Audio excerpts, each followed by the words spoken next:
Good evening, everybody, and welcome to the Chaska City Council for Monday, March 17th. Calling this meeting to order at 7:01. Can you all please rise for the Pledge of Allegiance? I pledge allegiance to the flag of the United States of America and to the republic for which it stands, one nation, under God, indivisible, with liberty and justice for all. All right, Elise, can you please call roll? Councilmember Hatfield? Here. Councilmember Benish? Here. Councilmember Shevlin? Here. Councilmember McGraw? Here. Mayor Hubbard? Here. All right, next we have adopt the agenda. Does anybody have any additions or corrections to the agenda? Otherwise, I would entertain a motion to adopt. Second. Okay, so I have a motion by Councilmember Shevlin and a second by Councilmember Hatfield. All those in favor say aye. Aye. Opposed, same sign. All right, agenda is adopted. Next, we have visitor presentation. Looks like we have State of the Library first, so come on up. Fantastic sales. Send those around. I love the green. You're looking very Yeah. festive today. Decided to own it today with the Yes. green. Well, we are so glad to be here. I'm Jody Edstrom, the library director. For anyone that doesn't know me, and I'm here with Kevin Spencer, the Chaska Library branch manager, here to share some highlights for what's been happening over the last year at the library. And of course, I'll start with some system highlights. I'm gonna go buzz through those pretty quickly because I know you're most anxious to hear about what's happening in Chaska. So next slide, but first of all, we want to celebrate that we reached almost 1.5 million checkouts in this last year in 2024. And that includes both print and digital materials. And in the next slide, you'll see a breakdown of that. And I just want to highlight a couple of numbers. As some of you have been with us the last couple of years, known that our digital checkouts have continued to rise, which is our Libby app, which provides access to ebooks, e-audiobooks, e-magazines. So those saw a 25% increase again this past year. And then the other number that I would like to highlight in the pie chart is the 46% of youth print checkouts. So that means of our whole collection, 46% is attributed to families and youth checking out print materials, which I think really shows how much our families and our kids rely on our libraries, which is terrific. Next. So speaking of youth, one of the exciting projects we launched initially out in the Waconia district, but now finally we've entered and expanded our virtual library card project into Eastern Carver County schools. So this past fall, we started to launch that with our 6th grade classes at Chaska Middle School East. And the end goal will be to have that available for 6th through 12th graders over the next year, and hopefully roll that out. And for those of you that don't know what that is, that means your school ID directly connects you with the library resources. And through the district, the parents have a whole option to opt into that program, but we fully embrace that collaboration with our school districts. Next. So we can't forget about our adults. We have lots of great things for adults, and Kevin's going to delve more into that, but we saw a 20% increase in adult program attendance. So over 21,000 adults attended our programs in 2024. One really fun program to highlight is a craft swap that we introduced at our Waconia and Chanhassen branches. Next. We have new self-checkouts. Fancy technology in all of our branches. And now we have mobile printing available at all of our branches as well. So you can be anywhere and be able to submit a print job and then stop in during open hours and access your print. In that picture? Oh, Yeah. yes, they do. Yes. That's awesome. Branch. Yep, exactly. So we welcome suitcases and coming in. One of the suitcases anyway. Youth services continues to grow. That's on our next slide as well. We had such great engagement in our summer program and our 1,000 books before kindergarten, and all of our youth services librarians are trained to support the READ Act now and continue to build that literacy and education. Next.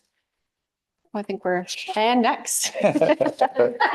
And our Charles J. Dulkey grant program, which is an internal program, we were able to expand some of our Spanish collection this past year and some of our language learning programs, including bilingual times and continuing to build on that important work. And it was a 20% increase of checkouts at the Chaska Library as a result of the purchase to that grant program. And last but not least, we were able to lay the groundwork to go fine free in 2025. So that was very exciting for us to be able to make that happen. And final tidbit from me, top checkout titles on the next slide. So for adults, it was Kristen Hanna's The Women for both print and digital. It's A Good Girl's Guide to Murder for teens. And coming in hot at number one, of course, Diary of a Wimpy Kid. So now I'm going to turn it over to Kevin and he can talk more about Chaska for you. All right, so our numbers kind of mirror the numbers for the entire county in that we have a larger number of child print being checked out, which is both amazing and it speaks to kind of screen fatigue for kids. They still want an actual book in their hands to read. So that's over 108,000 children's titles that were checked out this past year. Next.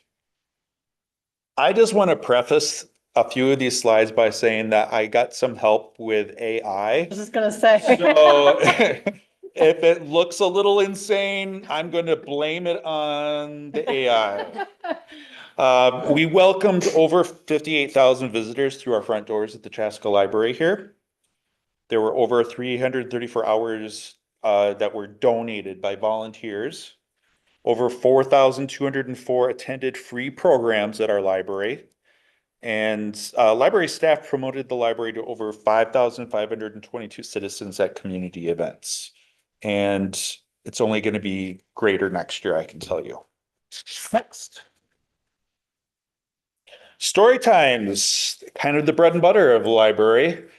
We had over 1,747 kids and their grown-ups attend. And we've been seeing increasing numbers from day to day. We have 2 story times each week on Wednesday and Thursdays at 10:30. And numbers have been increasing with each week. So we're also looking at expanding into some night hours and doing more bilingual story times as well. Next. Other programming for kids. Many of my pictures really highlight the partnerships that we have with our community groups. The first 2 on the slide show our partnership with the Historical Society here in town. That's a Lego club where they go and they talk about historical things in town and then they build something with Legos that go along with it. They take a picture of that and that's what the second picture is placing their build onto the map of Chaska. The third picture is a chess club that we started up this past year. And the last one I put in there because we always try to have things in there that families can do together. And so that happens to be a puzzle. We have a puzzle swap that's going on all the time. So if you have puzzles, please bring them in and get something new. But this is one of the things we always try to have activities out that the family can do together. Next. Programming for teens. Now, the first one looks really gross, but it was a really popular program. It was Zombie Barbies back in October, and all of the materials were provided by the amazing Friends of the Chaska Library. The second one was a trivia night that we had for teens at the library. The third one is of teens. I think that one was creating travel coasters where they were taking memories from their summer travels and creating a little artwork. And the last one down below is a book club that we had in the parks it was in conjunction with Parks and Recreation of Chaska. Next. Of course, we also have to have some, special things for adults. It's only fair. So the answer to summer reading program for the kids, for the adults, is our winter reading program. They got that nifty pack of cards just for signing up. And then if your name was pulled out of the hat, you got a $25 gift card to someplace that you would really want it as an adult. And then this year we also did a bookmark contest, which has been really popular with the teens in the summer. And those are the three contestants from Chaska right there. Next. Other adult programming, thank you to the city of Chaska for allowing us to use the space right across the street for a community garden. We called it our Cultivation Commons. We grew some native plants, some native flowers there to attract some pollinators. And we are looking to expand that program, donate the stuff to food shelves, anything that we get from there. Also, looking at some specific programming around growing and harvesting in particular. We have book clubs for adults as well that have been running for many years. This one is a mystery book club. The one next to that is another partnership with Parks and Recreation. It was a biking club or some biking programming that we're going to be expanding this year as well. And on the bottom is we attended a senior fair and we touted our gardening programs that were coming up at that time. Next. Other partnerships we've had, the dog, every month we have the North Star therapy animals come in and kids can sign up for a time to read to the animals, which this past week we had, I think, over 25 kids sign up and they wanted to read to several animals. They didn't want to leave one animal out. That's been an ongoing partnership and we're so thankful for them. The one on the right is for the past year, we've been partnering with the Scouts and they've been bringing in some various programs with us. This one happened to be archery out in the little lot out in the back as well. And we're continuing that partnership as well. And the final picture is another partnership with the Lodge. We had another book club. The books were provided by our friends of the library, and then they had just kind of like a little coffee clash and talk about their books at the Lodge. A little comfortable surroundings there. Next, outreach. I believe the top one was Dia de los Muertos. Jeff, who is our adult services librarian, was there representing. He also speaks Spanish, so it was just a good time for him to be able to actually speak with our community. Chaska Pride, we always have a booth there, and then you can see my bald head in front of a bunch of kindergartners. I adopted last year the kindergarten class at Carver Elementary. And this year I have the kindergarten class at Carver Elementary and the first grade at Clover Ridge because I have a first grader this year. So trying to get word out into the schools to the people who need it, hook them early on the library so that they will be lifelong users. Next. Our facility. If you've been in there recently, we've kind of reconfigured the entryway. We moved our computers around and we have some new desks for the service and information desk, and we've kind of just opened up the area to make it more welcoming and have a greater flow. Next. And we are also the only stop on the National Geocache Odyssey. It happens to be in our library. If you know anything about geocaching, it's using technology as like a treasure hunt. And it's a 3-step process. So you see step 2 there. You don't know what the final is, but that's step 2. It's kind of a fun thing to be included in that, in a national kind of contest where there's only one in each state. Next. We really wouldn't be able to do what we do without the Friends of the Chaska Library. Here you can see that they're very busy with our book sale, but just the support that they give us all year long outside of that is so appreciated and so needed. And next. And for next year, these are things that are for sure happening. We will be offering free notary services. Be the first in the county. We're kind of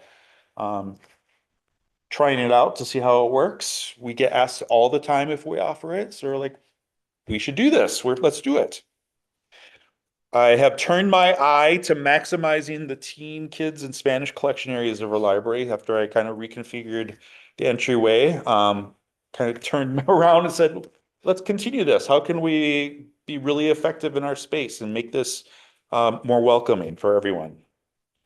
I already mentioned our expanded story time and programming options to include more bilingual offerings and making connections with area libraries who have built new buildings to see what they have to suggest, since we have one coming up ourselves, hopefully.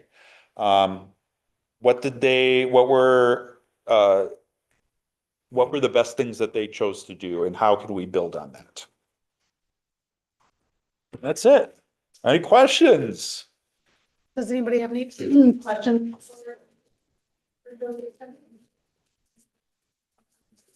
Thank you, sorry.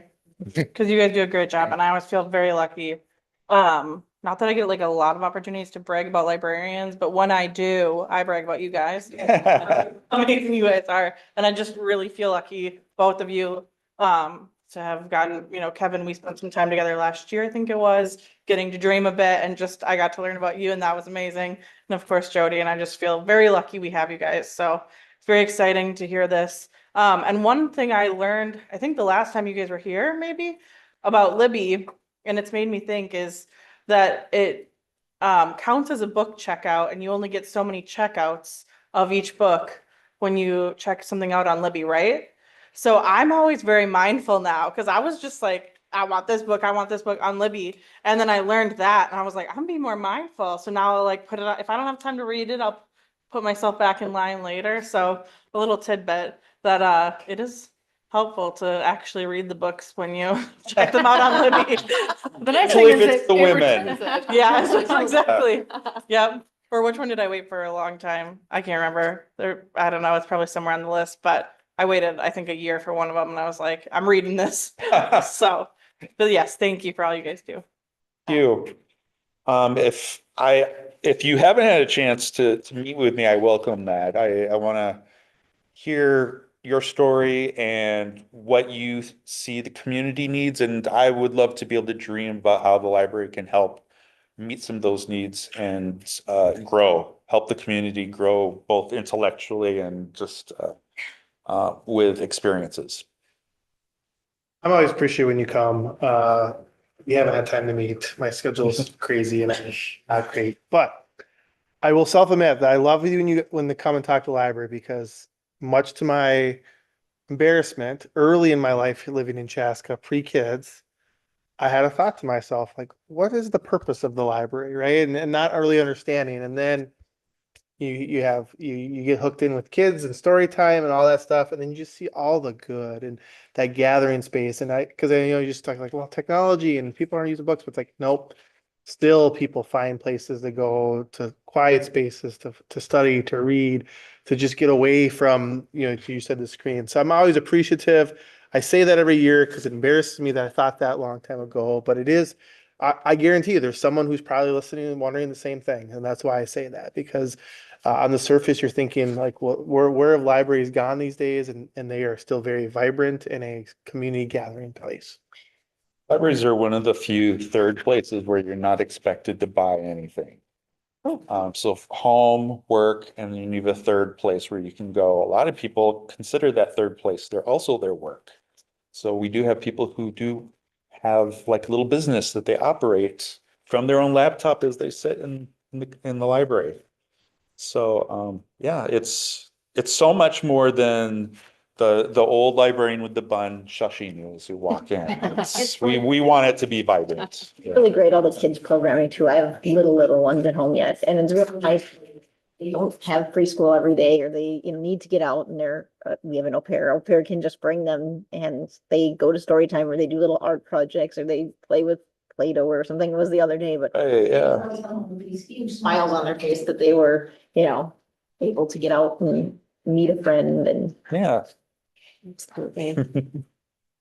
Yeah, I mean, I'm a huge fan of the library. I'm a friend of the library. I love the Livy app. I I listen to a book daily. My son and I listen to a book to and from school. You guys are instrumental in his goal of 40 books before the end of the school year. That is on them, and we're going through that. But yeah, I mean, the libraries are more than just books. It's enrichment, right? It's that community gathering space. It's enriching people's lives, educating, exploring those opportunities and building people up so that they can thrive. And I'm so grateful. You guys have such a wonderful staff that cares so much about this community, and you're always trying to seek new and different ways to connect with all sorts of people, young and old, in our community. I appreciate that. I appreciate all the hard work you do, and I'm very excited for the future as we come around the bend to a new library. It's so well deserved, and it's just going to be amazing in this community. And I'm hoping that it's something that's going to be unique in this corner of the metro too, so that we can really, I look at it as a destination for downtown Chaska. And that's a really great point too, because some people, as I've discussed, the buildings with people, and some people say, well, what library? Why do we need the library? Kind of touching on Councilmember Grau's point of like, maybe it's just books and like technology and, do we still need this big building? And it's like, no, it's so much more than that. It's a gathering space. But, the nice thing is that, once we have that foundation, it's going to bring such great economic development down to our area. I mean, it's a destination that brings people in to, spend money downtown in our other businesses, and it's a partnership with that as well. So Right. you guys are a key catalyst site in all that. Yeah, to me, one of the biggest shortcomings of our library now is just size.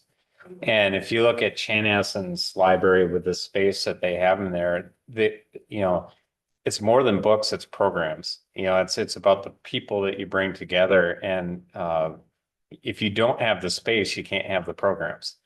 And to me, that's the biggest difference between Chanhasen's library and Chaska's library, is that there's actually space to do things. Yep. Absolutely. But no questions. You guys have covered it well. It's very exciting. And I've always look forward to this every year. So thank you guys so much for coming. Thank you for having us. Yeah. Yes, thanks for all your support. You know where to find us if Yeah. you. Ever want to bring the dogs in next time too? The dogs can come to a council meeting. A late night session of Council members. Or animals. Yes. Thank you. Thank you. Thank you. Good night. All right. Okay. So next, for visitor presentation, do we have anybody else here that's here for visitor presentation that's not on the agenda? Come on forward. You can state your name and address for the record and go for it. All right, I'm Kristen Bartley, 1480 Meadow Lane. I apologize, I'm getting over cold. I figured that now that people have settled into their roles, that I could come and just shake things up a little bit. That's what I tend to do on the topic of chicken keeping. As some of you know, backyard chickens has been a passion project of mine for the last 10 years. I've even helped Eden Prairie, Chanhasen, Cottage Grove, Plymouth, Apple Valley, Hastings, and Woodbury with their journeys, doing all the research and getting them all the info. Chickens provide value as pets, teaching kids about responsibility through caring for an animal who can love them back. They divert waste from landfills. 50% of household waste is compostable, and chickens are happy to eat up all that waste. Chickens also love snacking on creeping Charlie and all sorts of bugs like Japanese beetles that we all get bothered by, spiders, slugs, and ants. I'm hoping to have your support with changing the current ordinance to 5 hens, no roosters, 25 feet from neighboring adjacent residential structures. HOA rules supersede city ordinances, and a reasonable one-time application fee. And that's it. Wow. All right, Like I've done the long presentation before a couple times, know. so That's all right. just keep it short and sweet. I appreciate that. Does anybody have any questions for Kristen? Now this, visitor presentation, we don't take action, Right. obviously, but, you're putting it on the record, which is great. I know for myself, I've gotten a few emails in like the last, month or two, and others have expressed interest in chickens, and I always tell people, come on down, come forward like you have. I know it can be a little bit nerve wracking to kind of stand before a microphone and camera and Right. people staring at you, right? But I really appreciate you taking the time to do that, because I think this is like what's going to get the ball rolling to re-explore this topic. Because we explored it back in 2020 to 2021. I think we did Yeah. the vote in early 2021, but so this will get that topic going back again at this point. Perfect. I know you guys the city's done a lot of research in the past. All the info's there. It's just figuring out. Yeah, so I think at this point, probably. Yeah, what we can do is, we have a lot of the research done. Just reuse the ordinance. Pretty much, Yeah. pretty much. What I was gonna suggest is that we could schedule that for a work session. Cause obviously we have a couple new people here to get everybody up to speed with what the request has been and sort of what we see with other cities doing and things like that. But yeah, we can get that scheduled for a work session. Yeah. So there you go. Can you remind me, you were in favor of the ordinance before? Yeah. Like the one we came up with? Yeah. That's what I thought. Okay. Except for the application fee, Oh, it seemed a little high. It was like $100 a year or Yeah. something. Okay. I feel like that would kind of scare people away from participating with having that high of a fee. Okay. Perfect. Yeah, I think some of that just accounts for staff time, because we have to Right. have, people come out. We have to make sure that we are, making sure that we're taking care of those resources as well financially. But I think what we like to do is really explore neighboring cities to really see where it falls in line with other things. And that will obviously be something that we'll reevaluate again and in addition to the ordinance, just to make sure everything kind of is falling in line with kind of what neighboring cities are doing and things of that nature. So that's Like, tends to be good best practice. right. Makes So, sense. but yeah. Right. Well, I really, again, want to thank you for coming forward and taking the time to do this. And it sounds like we'll get this on the calendar for a work session, and otherwise, I don't know. That's about it. Yep, then we'll just go from there. Yeah, reach out if you have any questions otherwise. So Perfect. we'll be in touch, okay? Sounds good. Thanks for having All me. right, thank you. Anybody else here for a visitor presentation, an item that's not on tonight's agenda? All right, moving along then, we have approval of the previous meeting minutes for March 3rd, 2025. Does anybody have any additions or corrections to the meeting minutes? Otherwise, entertain a motion. Motion to approve minutes. All right. 3/3/25. Okay, we got a motion. Was that kind of a murmur, Yeah. maybe like a second? It was, yeah, it's a Okay. second, yeah. So I have a motion from Councilmember Shevlin and a second from Councilmember Benish. Any other discussion? All those in favor say aye. Aye. Opposed? All right, I almost killed a pen doing that. Motion carries. Okay, that moves us along to consent items. So these are items on the agenda that usually have little or no discussion to them. Unless anybody has any questions on the consent item. I see that 7D is one that's just been postponed, so somebody's here for that. Otherwise, I was just gonna comment that I'm always excited when we see the consent item for, I mean, technically it's for the temporary liquor license for Taste of Chaska, but that's how I know it's spring, was when we start getting the Taste of Chaska, like the events popping up. So I'm just excited, but no other questions. yeah, I only like 7A, I was gonna ask, was that just something that was just really, I read it over and I was kind of like, what were they exactly needing in addition? From what I understand, the University of Minnesota Board of Regents has a certain required terms that they always negotiate when they're renting facilities. Many of them are related to their operation as a public entity. So they're similar to, for example, They have a provision in here related to the Data Practices Act. They're relatively boilerplate, unobjectionable. In fact, one of them actually obligates them to, or provides the university's insurance policy to cover their event where it wouldn't have been a requirement in the base contract. So, all things considered, I didn't have any objections, to the proposal. It's unusual to negotiate a rental I contract this just, small. I read over and I thought, this doesn't sound like anything weird. I don't just know. thought, the only question I was thinking, I mean, this isn't important, I was just thinking about while I was reading it, is like, did we have to like pay to amend that? So are we making any money then on the rental? Yeah. We don't have to answer it, but it just kind of made me think.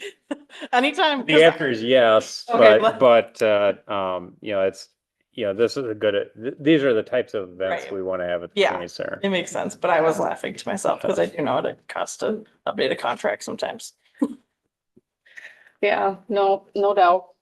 Well, all right. Anybody else have any questions at all? Otherwise, I'll entertain a motion. So moved. Second.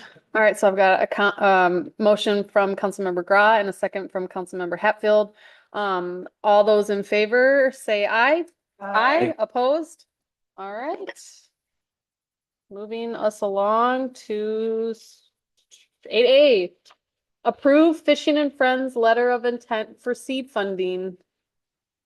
All right, Mayor and council members, the item in front of you tonight, sort of exciting. If you remember, well, I remember back in 2010, maybe nobody else here remembers, because nobody else is here except for me, but in 2010, we worked with a group of Chaska volunteers to establish a local chapter of the Let's Go Fishing. And Let's Go Fishing was a statewide organization that was created to provide opportunities for people to go out and be able to get on the water and go fishing if they didn't have those types of opportunities to them. So you see lots of kids from underprivileged situations, you see veterans, disabled veterans, you see seniors who are in nursing homes, those types of groups, you know, to be able to get out and enjoy the water and get out and try fishing. At the time, to get the chapter up and going, we did provide seed capital to help purchase the actual pontoon that they use and some of the equipment that they use as well. We provided a $40,000 loan in which they purchased a pontoon. And as part of that, it was set up as a loan that they paid back over a 5-year period. And so they needed to pay that back by the end of 2014, which they did. And ever since then, they've been just continuing to offer the programs that they have. They did change during the course of the first few years, moved away from Let's Go Fishing, just because you know it's a lot of money that they're having to put towards the state organization and not get a lot of return back on it. So they really started their own local group here, which is Fishing with Friends. And they've been providing trips ever since. So they are going into their 15th season of providing trips out of Howard's Point Marina, which is just up north of Rolling Acres Road and Highway 7. And being that the boat is 15 years old, it is in some need of repair. They originally had looked at replacing the boat, but after doing some further research, really found that the boat itself is really what they want the spec of the boat to be.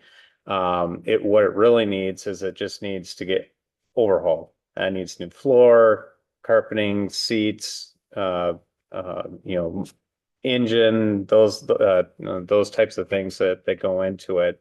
And found that instead of spending $85,000 for a new boat, that they could do that work for $40,000 and be able to continue forward with it. So the request came to us again to provide seed funding for them to be able to do that.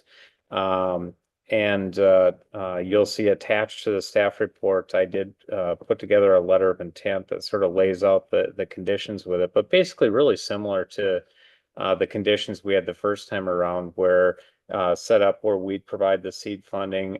They'd actually go out and get the boat actually overhauled in sort of 2 phases. They do like the motor components before the season starts, and then wait until after the season ends to do the rest of overall the boat so that they don't have an interruption in their schedule.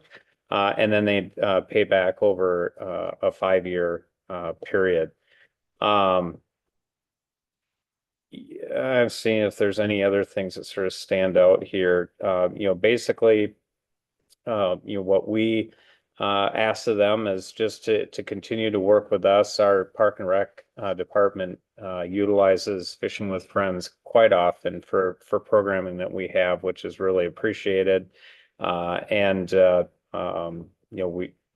would love to see that continue into the future. So this, especially because we utilize Fishing with Friends for a lot of the programming that we do, beyond everything that they do, we think this is a really good fit to help provide these dollars, and something that's a pretty small investment for us to make. And just like they did the first time around, they really proved that, hey, provide us the seed funding, we have the supporters to be able to support us to pay this back over the 5-year period, and hopefully get another 15 years out of the boat. So staff is recommending moving forward with providing this funding to Fishing with Friends, and we do have Lauren Slimer and do you call them your first mates, or are they the captains? Okay, you're all captains. All right. Come on down, captains. Yeah, so come on up and you can sort of explain a little bit more about the program. Well,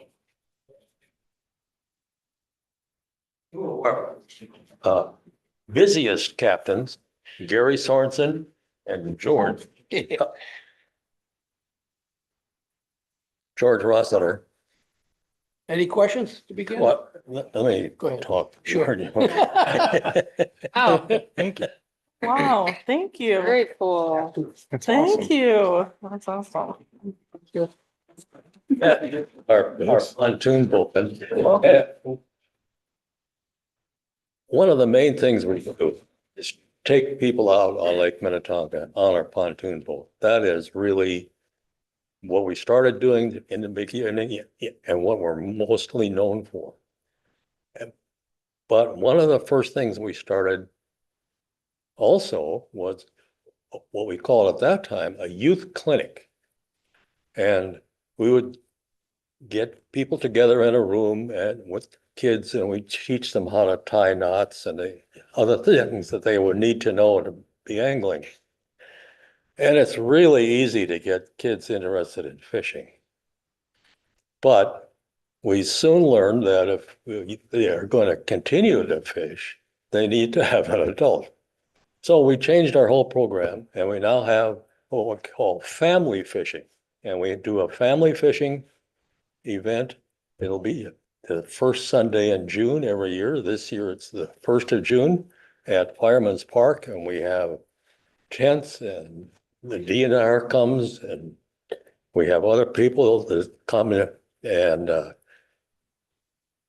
put exhibits and demonstrations, and then we give every young participant a rod and reel of their own to take home, and we also let them fish right at Fireman's Pond right then.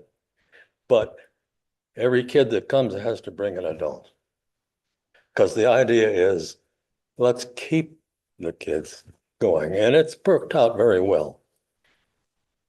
Another thing that we've started recently, it's probably in our 4th year, is what we call a Veterans Day on the Lake. And there we invite veterans from the Hastings and Minneapolis Veterans Homes come out, and we give them a morning of fishing. Of course, we only have one pontoon boat, and there are more people. So we've arranged with some of the other marinas on the lake to let us borrow additional pontoon boats. So this past summer, we had 6 pontoon full of people that we took out on the lake to go fishing. Well, let me correct that. Some of them actually don't care about fishing. They just want to get out. So we had 4 boats that went fishing and 2 boats that went on touring around the lake, and they had a great time too. And then, Flag of Honor puts on a great lunch, and we have a little program, and we all have a great time, and we think the veterans do too. Was too. I think Channel 5 or Channel 9, a few times now has been out Yes. there actually. We've had we've had Channel 5 and 11 and Channel 9. So, and back when there was a newspaper, we would get the newspaper people to come out as well. When is your Veterans Day on the Lake event? Do you have a date nailed down for that yet? The Veterans Day will be on July 15th. Okay. And that's at the marina.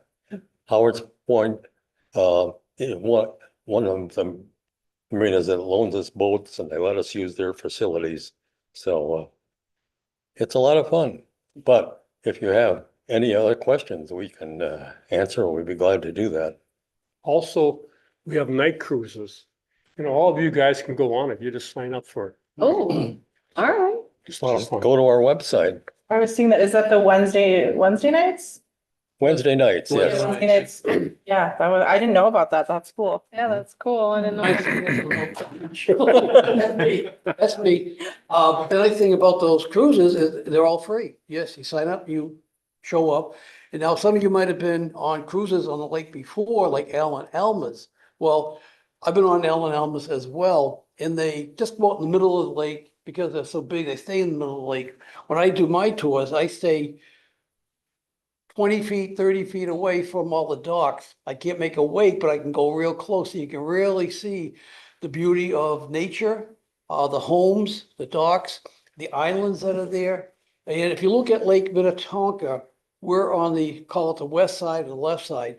The furthest away from us would be, Well, Wayzata, Grays Wayzata. Bay. Thank you. Yeah. Grays Bay, like Wayzata. So we're on the total opposite end. But the great thing is we're actually on Lake Minnetonka, which is terrific. Yeah, very popular lake.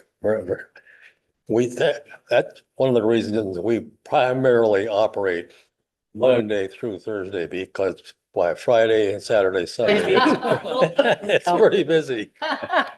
We have a cruise in the morning and one in the afternoon. And we're only an hour and a half.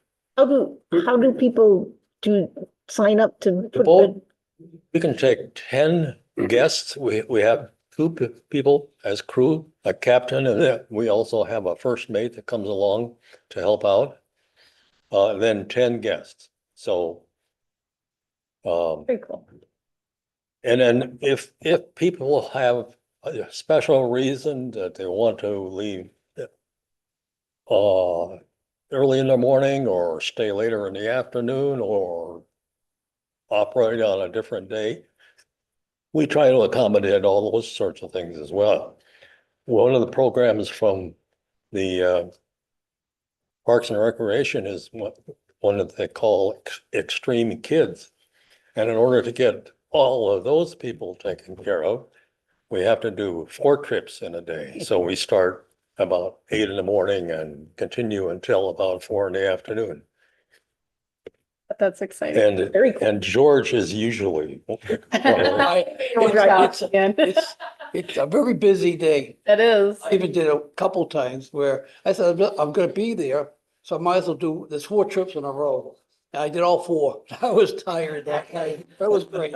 Kids are fun, watching them catch, sunnies or catching, sometimes bass, and kids always want to go fast in the boat. It's a great day with them.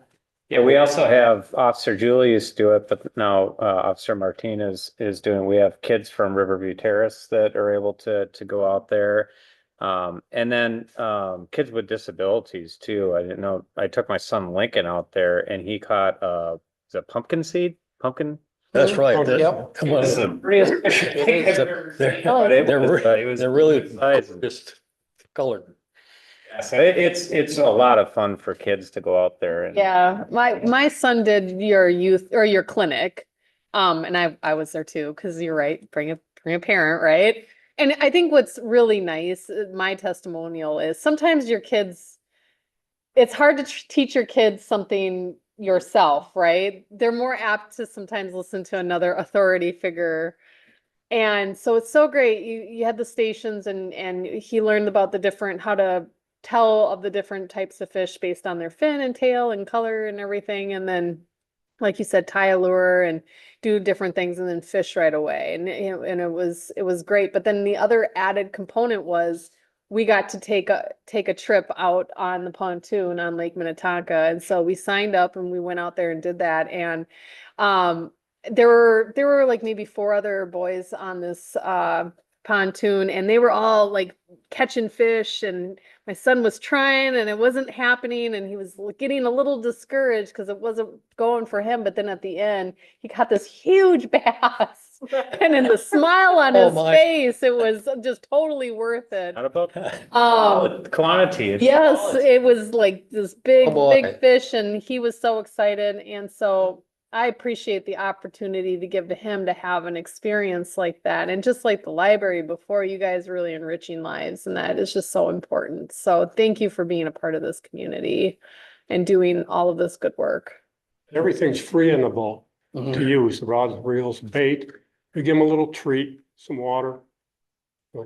One of the things we say is our real mission is to bring smiles to everybody. So all of our guests,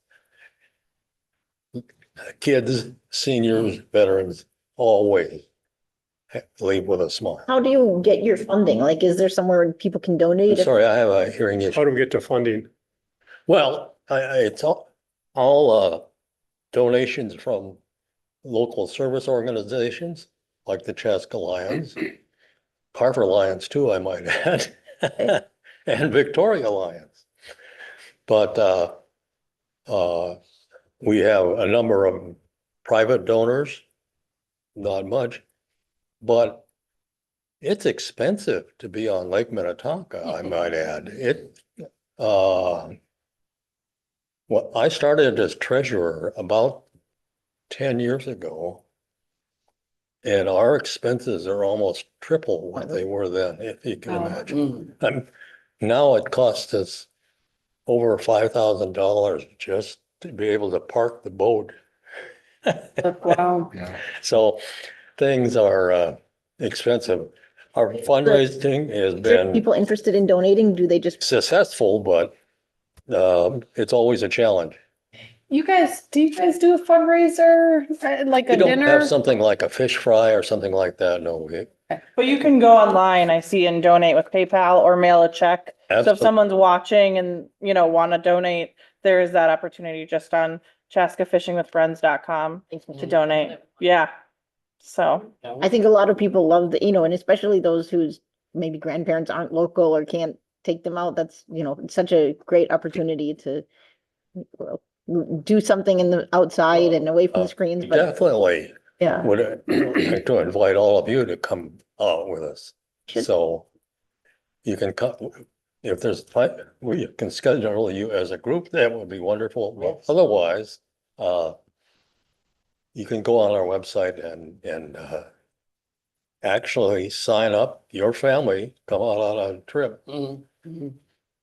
How exciting. I do remember one of the highlights of the Chaska Park Board was that they would do an annual trip on the pontoon. So Really? All right. Do a lot of trips with seniors, and sometimes they're a little hesitant because they're in a wheelchair.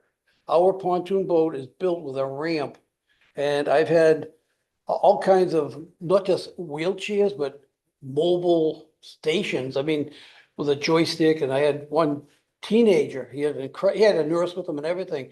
And luckily the ramp was wide enough, even with his tires and everything, got him on board. And we could take chairs out to make room for them. We could take, what, about three wheelchairs. We people can like handle that 3 wheelchairs. at a time. yeah, I was at the Legion. It was several years ago now, but I just appreciate everything you guys do for veterans. I was talking to a veteran, it was summertime, and he told me he'd gone on a trip with you guys, and it was like the first time in a while he didn't feel like a burden to someone. I was like, that's so meaningful. So I love that. And frankly, we serve, our Chaska area official friends that were from Chaska, most of our supports from Chaska. But we actually serve the whole southwestern metro area. And not all of our volunteers are from Chaska, they're also from around the whole area. It's so cool. Thank you for offering this to the community. Excuse me? She says thanks for offering it to the community. I have a naturally loud voice, so. Well, I don't, I'm limping, I don't hear very well. This is, I'm not gonna be I like you, Lauren. I'm not gonna be a captain any longer. But I started with I wasn't one of the people who started originally. I didn't sign up until 2013 because I took my oldest granddaughter to one of the youth clinics and decided it was kind of an interesting outfit. And the rest is history. Well, thank you. Well, thank you for the opportunity to talk to you and the opportunity to continue to work with Yeah, Chaska. We really appreciate your help as well. So thank you very much. absolutely. Thank you. Thank you. And thank you for the hats. I love a hat. So I'm psyched. Thank you. So it sounds like what we need to do is a motion to approve a letter of intent with Fishing and Friends to authorize the mayor to execute the letter on behalf of the city. So moved. Okay. Second. All right, so I have a motion from Councilmember Hatfield and a second from Councilmember Benish. Any discussion at all? All right, all those in favor, say aye. Aye. Opposed? All right. That carries. Wonderful. Okay, yeah, you guys are good. Thank you. Thank you guys so much for coming in and talking about you're a wonderful organization. So thank you. And you can stick around or you can take off too.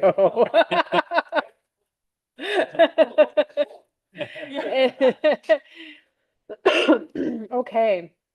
All right, so next we have 8B on the agenda, which is adopt resolution number 2025-21, approving the concept plan for Edco on Creek Road / Pope Design Group / PC number 2025-02. Mayor, council members, this is a exciting one, coming back in front of you, a concept plan for, the next site in our industrial park, out on the west end of town. The company is named Edco, and they're looking at is just to the west of the Addendum buildings in the Chaska Creek Industrial Park. This is coming to you with a recommendation from the Planning Commission for approval of the concept plan. And we'll have Liz go over the presentation, and we have representatives from the organization here as well. Thank you, Council and Mayor. We have a concept plan in front of us this evening for Edco, which is located off of Creek Road, or the proposed site is located off of Creek Road.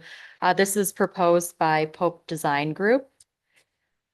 So the site in question is centered on this aerial exhibit.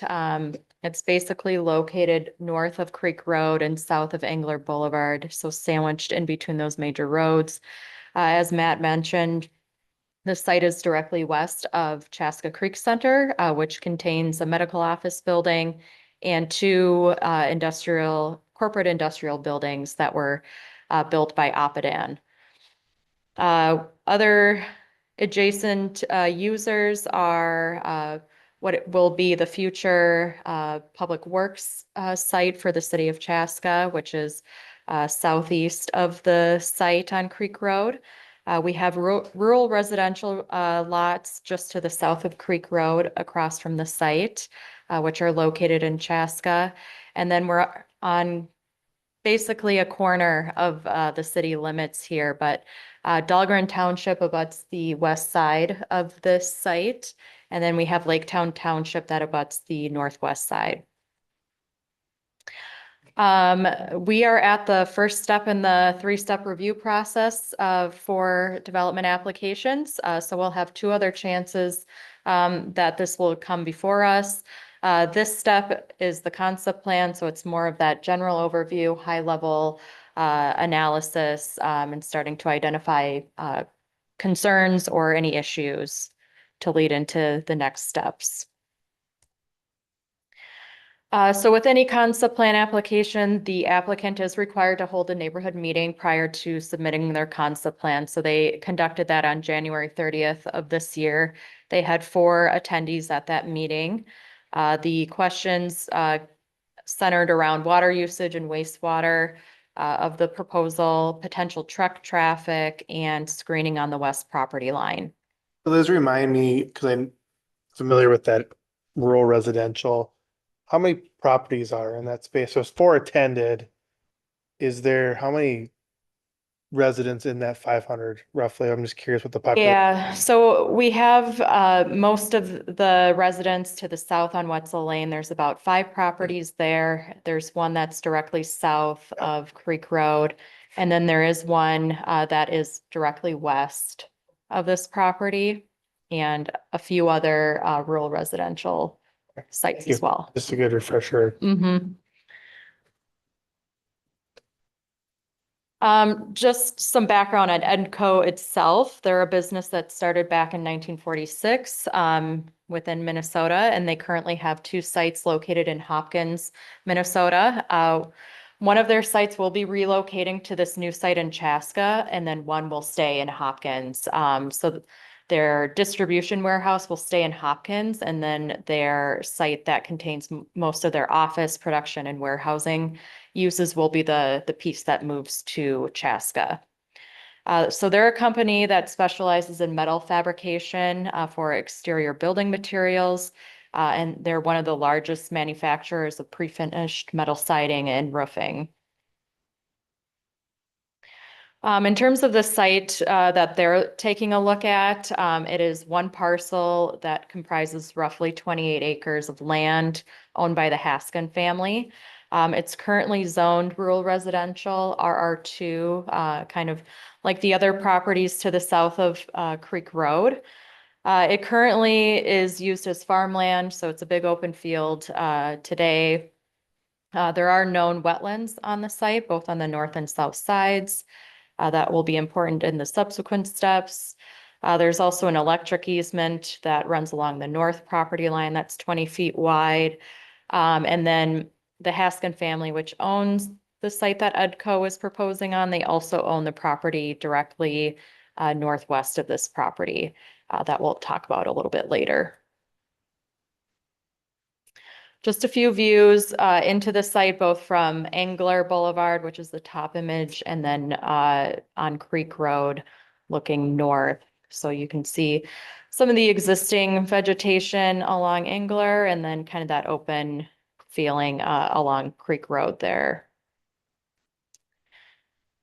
So what they're requesting, again, is for concept plan approval, which would be for a new building on the site totaling 240,000 square feet in size and 38 feet in height.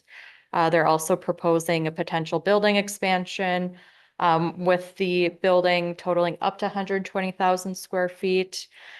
A new parking lot totaling 185 parking stalls, and then an employee count roughly around 155 employees at this site. The comprehensive plan, which is our long-range plan looking at land use, guides this property for business park, which is so the use that's proposed is consistent with that guidance. The purple areas shown on this screen here are those business park guidances. So a majority of the area are also within that guidance. The concept plan is shown on this screen with a few supplements as well. The building is basically a rectangular footprint that's proposed, and it's kind of angled in a way to fit into the wetlands that are both on the north and south sides. So this is a 240,000 square foot building shown in dark gray here. The potential expansion area is shown to the east of this footprint, which will be anywhere from 60,000 to 120,000 square feet of added square footage in the future.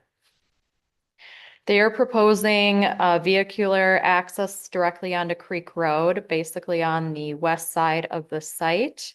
They also have a secondary access highlighted on the east side of the site that would act as the main truck access into the site.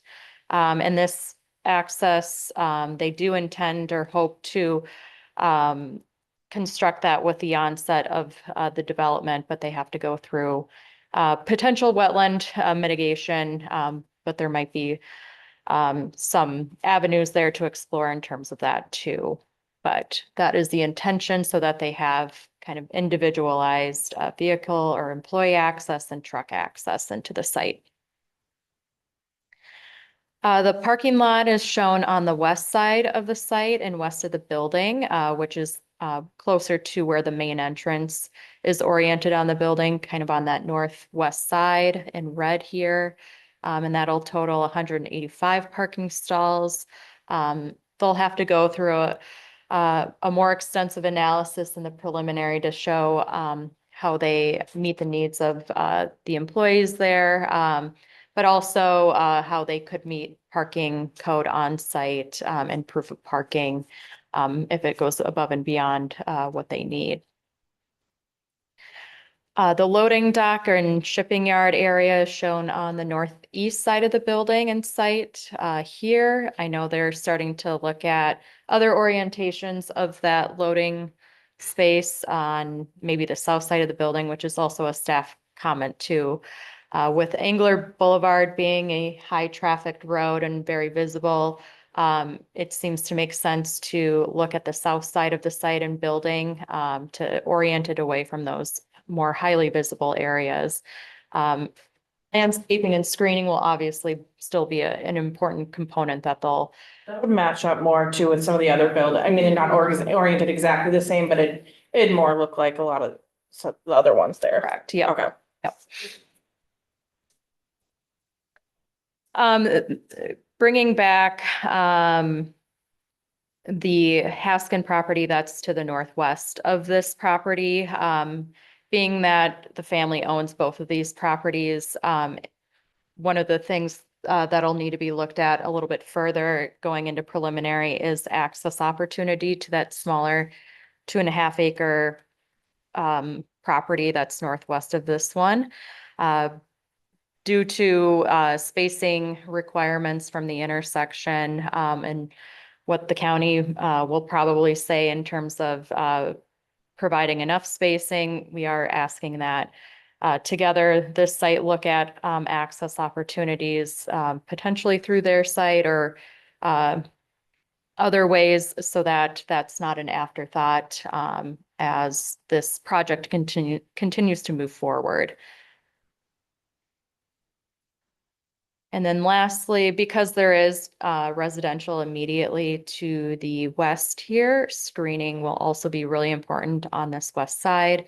I know the property owner spoke at the planning commission meeting and had some good insight into that in terms of more of the northwest portion of the property being that more significant open area and what they hope will get filled in as a part of this project. They do have a pretty mature vegetative edge today, and there's an image of that on this screen here that will help block off or screen much of the site from what they see from their property. So their main concern is kind of that northwest area, but something that we'll take a look at holistically as we get into preliminary. Another couple pieces that are important are pedestrian connections and amenity areas for employees. This exhibit shows existing pedestrian pathways in both red and blue. And then the green are those future extensions along Creek Road. So with this facility going in and Creek Road eventually going to be reconstructed, there is a plan for a trail extension to continue along the north side of Creek Road that they'll be able to connect into. And in addition to that, one of the objectives that we kind of called out during the Addendum buildings is providing amenity spaces for the employees. There are some beautiful views in the creek over on the east side, so there's potential for some good interaction there, or taking advantage of some reprieve areas for the employees to utilize. So we just have that as something to further evaluate and address as they get into their preliminary site plan. This is something we're focusing on a lot more now, especially considering what we've seen happen up in our existing industrial park in the north end of town. In particular, the Crosby Park industrial park, so that's where like Lake Region and Beckman Coulter and those places. We've had them come to us numerous times looking for ways to make it safer for their employees to be able to walk during lunch. And they, they're like, we don't need much more than walking around the loop, but walking around the loop isn't necessarily the safest thing because there's also trucks and all that kind of stuff. So having those places where people can walk and get out during the workday, I think is a lot more. We're seeing a lot more of that with industrial parks now than we did back in the 80s when those original industrial parks were built. Yeah, now that the Savannah Way connection has been made, I pop home for lunch driving that way frequently. It's amazing how many people I see walking around. And it's pretty clear that they're employees of that business park and those buildings that exist today. Sure.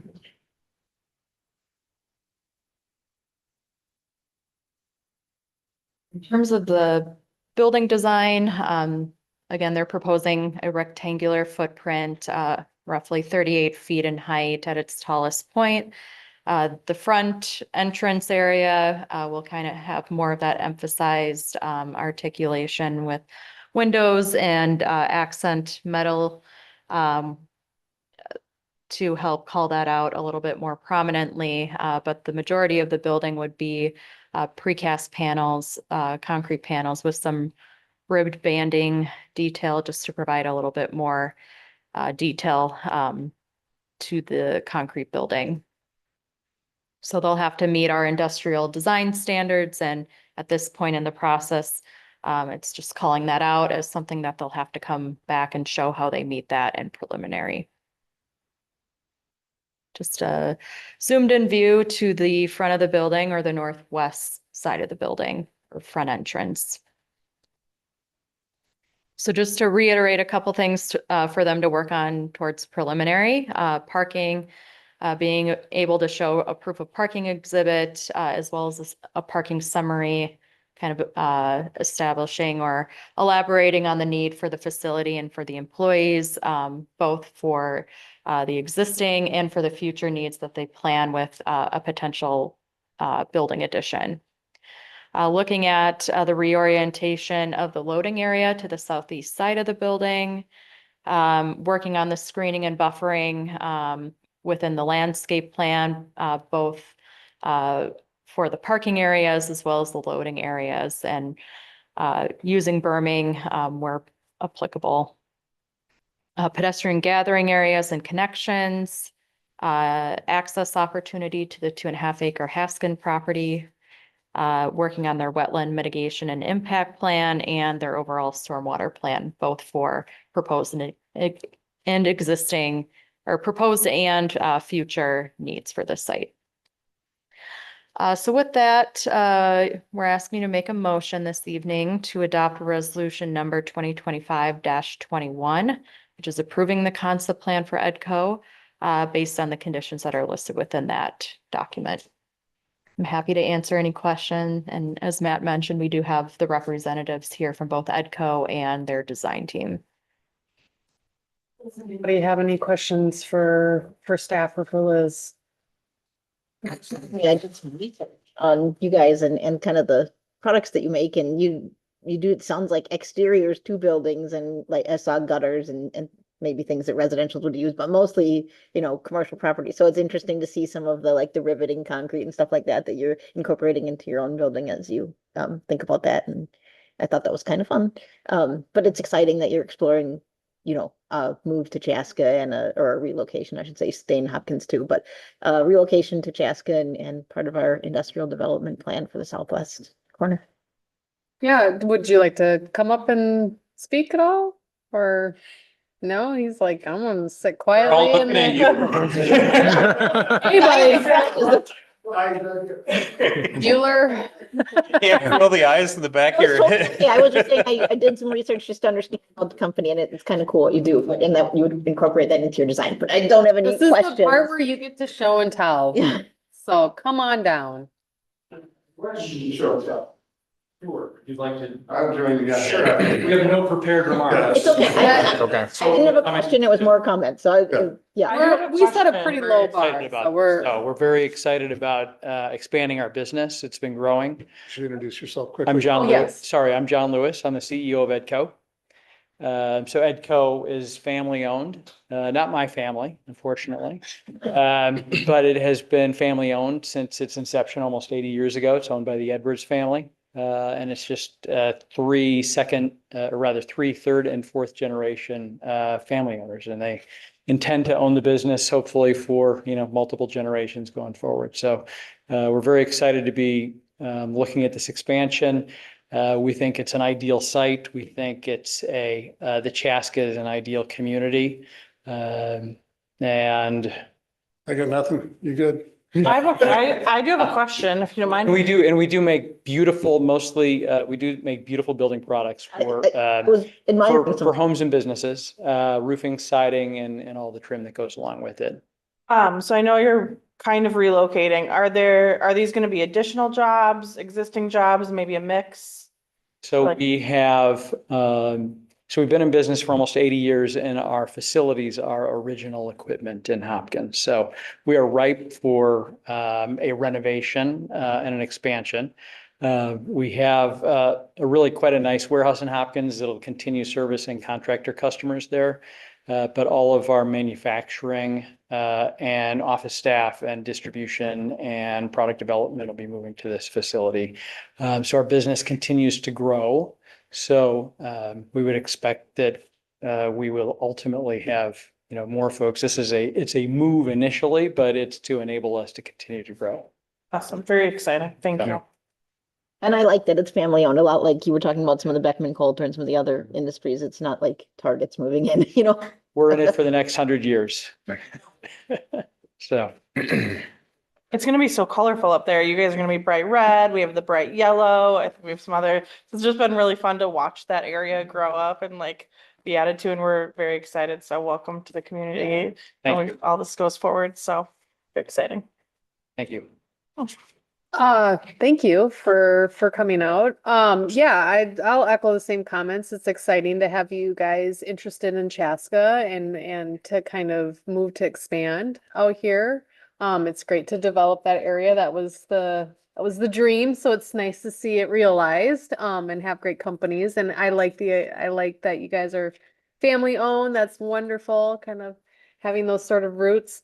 So, and just to kind of, for the general public, this is a concept plan. So like Liz had mentioned, it's, 3 parts, and right now we're in that first step. That's at high level. So, we will re-examine this. This will come before us again, I'm sure, if it goes through for preliminary and everything of that nature. So, but thank you guys for being here. Very good. Thank you. Appreciate your time and consideration. Thanks.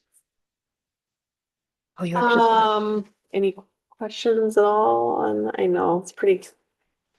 Now I can make a motion to adopt resolution number 2025-21, approving concept plan for Edco Creek Road. All right, we have a motion from Councilmember Hatfield I'll second that. and a second from Councilmember Gra. Any other questions at all?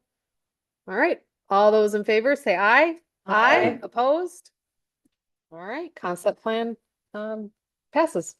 You're welcome to stay too. We're gonna talk cannabis. Yeah. Cannabis Yes, is next. Thanks, Ben. Thank you. Thank you.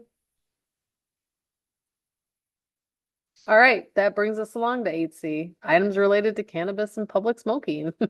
Mayor and Councilmember, if you'll remember at the last work session that we had, actually, we've talked about it a few times, but we're sort of finishing up our discussion of creating an ordinance for use of cannabis and how many licenses we're going to provide in the community.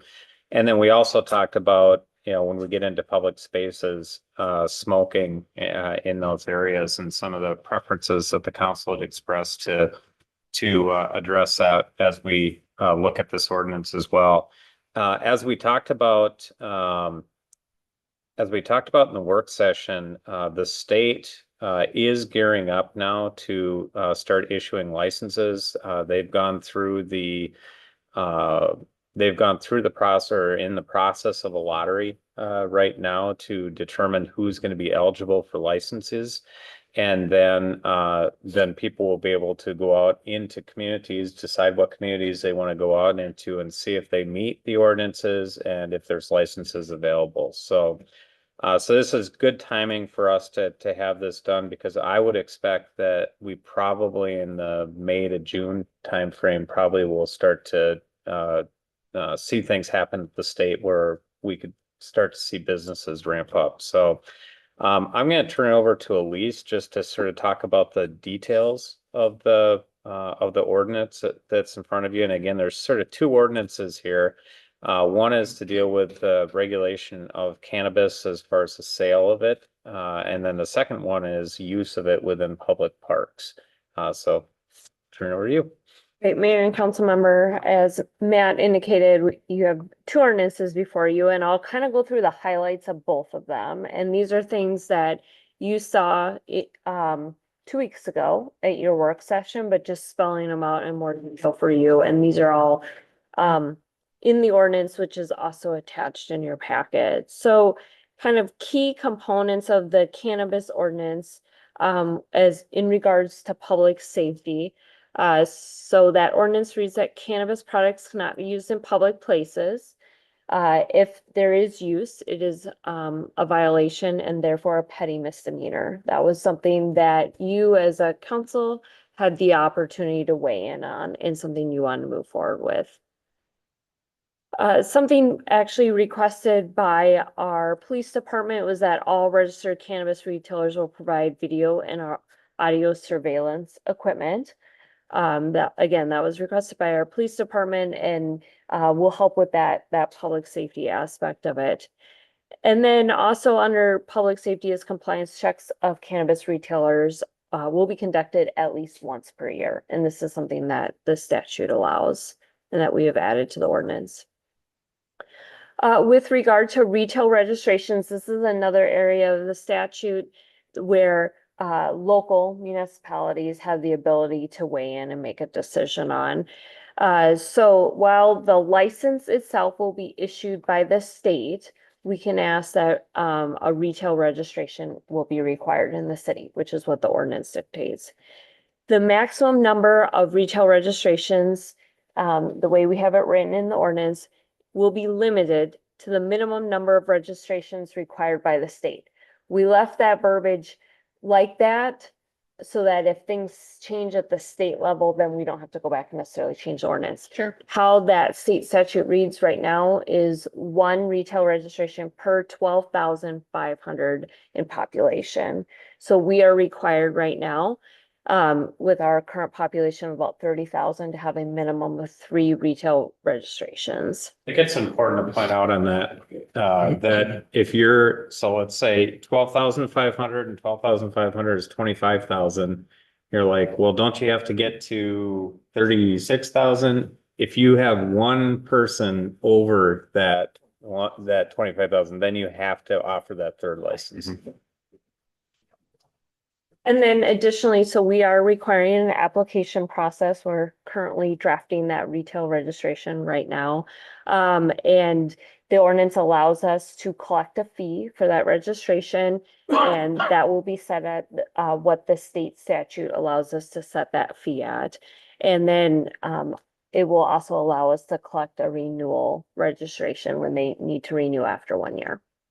I was just gonna say, if so, because the state is the one selecting, but if they select and then we say, okay, here's your application, and they don't fill it out or pay the fee, we can reject them, and then it goes back to the state to pick another one. Okay. And then with the fees that we're, collecting with that, I suppose it's not a ton of money, but that money be used to like enhance the public safety. The fees will be used to cover our time to administer this ordinance. Right. So it would cover police department's compliance checks. It will cover in administration covering, the time it takes to do this registration. That's what I was hoping for, was that it was covering the additional police time it would take to. Yep, exactly. So since we're gonna issue a maximum of 3 registrations, and because the state is doing a lottery system to determine who gets the licenses, what if, let's say 3 businesses in Chaska apply to the state and they all get granted through the lottery the license, and it's possible that one of those businesses doesn't look too enticing to us as far as selling this product? Are we able to deny them the registration even though we set the number at 3 got approved, and there's only 3 out there in the city of Chaska, and there's not a 4th option? So there's 2 issues there. Yeah. So the first issue is, do we have the ability to say no to what the state has said yes? And the answer is no. Okay. We have to accept what the state said. Now, if we do compliance checks and we're finding that they're not behaving in the way that is required, that's the way we can control that side of it. But we couldn't just initially say no because they get offered. But here's sort of the crazy thing of the state statute, which I think might end up being a bigger issue, is let's say we have 3 businesses in town now who you'd think would be most likely the ones that would want to sell cannabis. The state does not guarantee because you have a business in Chaska, and if you get a license, that you're going to go in Chaska. They do it based on when the people are chosen in the lottery. So you could have 3 people who don't have any association with the city of Chaska end up getting licenses and say, I want to be in Chaska, and we'd have to be able to offer that. So we can't, I can think of 3 businesses in Chaska that probably would want to sell cannabis and probably are expecting it. At the end of the day, the state's taking it on a lottery, so it's whoever gets the best luck of the draw with the lottery system. So as a applicant for that system though, when they're applying as a business for this, are they saying, I want to be in Chaska? Or is it just like, hey, sure, but you gotta go put it over here? They actually say where they want to be, but that doesn't mean that they're necessarily here now. Okay. So you're saying like someone from Minneapolis could get it and put Yeah, open you shop? could have somebody from another town that's like, I think I want to go out to Chaska to set up a business. And so they'll go in, they'll find a location in the community. They'll go through the state process. If they're in line before everybody else that's already in Chaska, they have that opportunity to do that. Okay. To me, I think that's going to be a much bigger issue than the first issue. Because I personally think there's some expectations that have been created in the state, not just in Chaska, but across the state, with businesses that have gone and sort of set up shops similar to this with the intent of moving into cannabis once they go through the licensing process. And I think it's going to be a surprise to a lot of people but just because you're here now doesn't mean that the state's gonna do that. So I think it's gonna be a really rough ride, the first part of this as this gets implemented. I mean, the good news is that we're not really along for that ride. That's really a state thing, but But also, it's like anything else, people don't always know that, and so yep. yeah. Yeah, but I throw it out there because I don't want you guys to get caught off guard by all of a sudden one of the businesses in Chaska calling and saying, how in the world could you give a license to this Yes. person who's not in our community and you don't give it to me? We don't really have the choice. Yeah. Okay. You can also see that in that situation where it may not actually produce a business, right? Because they may put a Chaska, they're not here, they go find a place, they don't find a place that works for them, and Realize the cost. and they realize, so it'll be frustrating potentially for those groups too, right? And we just welcome the new business, hopefully new business in, so like, that's great. It is a little strange, like I said, because there's because there will probably be some who are just gonna look on the map and say, where do you think I'm gonna get lucky, right? And try to guess cities, and they maybe have no connection Right. to it because it's a business opportunity, and then they realize like, oh, I can't, I gotta rent this space, or I gotta buy this space, or I gotta build this space, and then maybe they choose not to. So yeah, Now, that being said, I mean, you think about 3 licenses within a city the size of Chaska, that's probably about right for what the market can bear. I mean, there's a few more liquor stores, but there's not a lot more liquor stores in the community. And if I go out to Colorado quite a bit, and it is amazing how many dispensaries are out of business there. It's just they had sort of this huge swarm of people at the beginning, and I don't think they did some of the things that Minnesota's doing with the lottery. And I think they had just more of a free-for-all. And so, I mean, there's the opposite side of that spectrum too. I think, as you look at the ordinance, the size of what is written, it really, most of it is directly related to that retail registration. And that's really the area where the city has the most kind of ability to influence what happens there. Other areas that you have influence on, which you've kind of directed to staff at the last work session, was retailers will have permitted hours of sale of 8 a.m. to 10 p.m. Monday through Saturday and 10 a.m. to 9 p.m. on Sunday. This mirrors the off-sale liquor stores, which was a direction that you looked at. And then temporary cannabis events, as we talked about, the statute requires you have to allow them to happen, but you have the ability to limit the hours. And for that, it's limited from 10 a.m. to 9 p.m. and it cannot be held in a public place. So really, those are the highlights of the cannabis ordinance.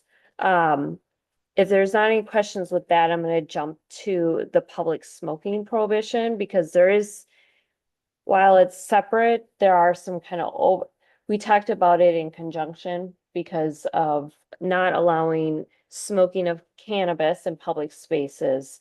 We decided to look at the smoking of tobacco in public places as a part of that as well. So right now, the Minnesota Clean Indoor Air Act does, that really only is referencing indoor air, and it does not necessarily prohibit smoking outdoors. So you as a municipality have the ability to limit smoking in public places.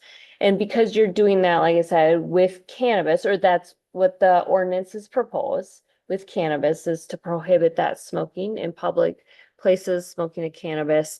We're bringing forward kind of another ordinance to deal with tobacco. So kind of, again, key points of this particular ordinance is that smoking is not allowed in indoor public places as defined by the Minnesota Clean Indoor Air Act.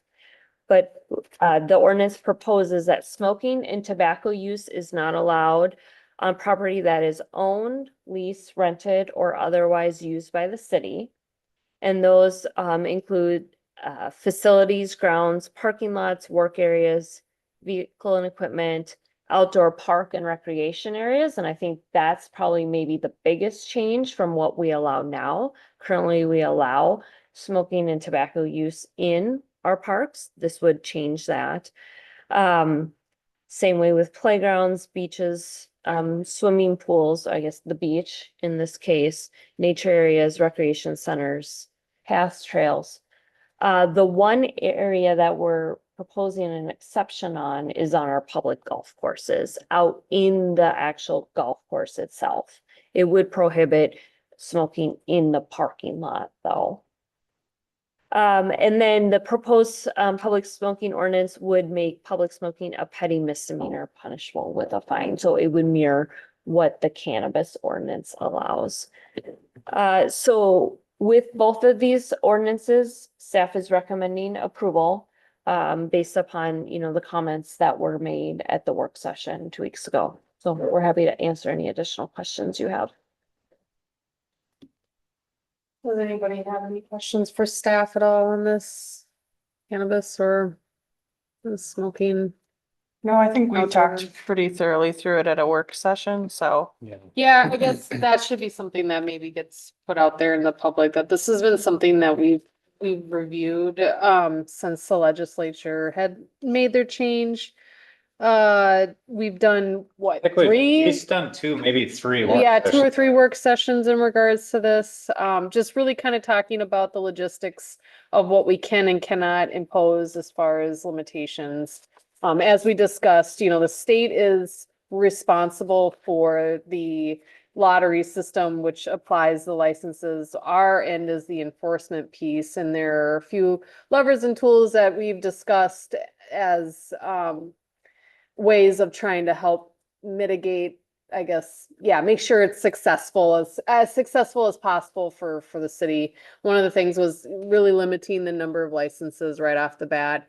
We did have some discussion of whether or not to limit it into there were boundaries that could be established.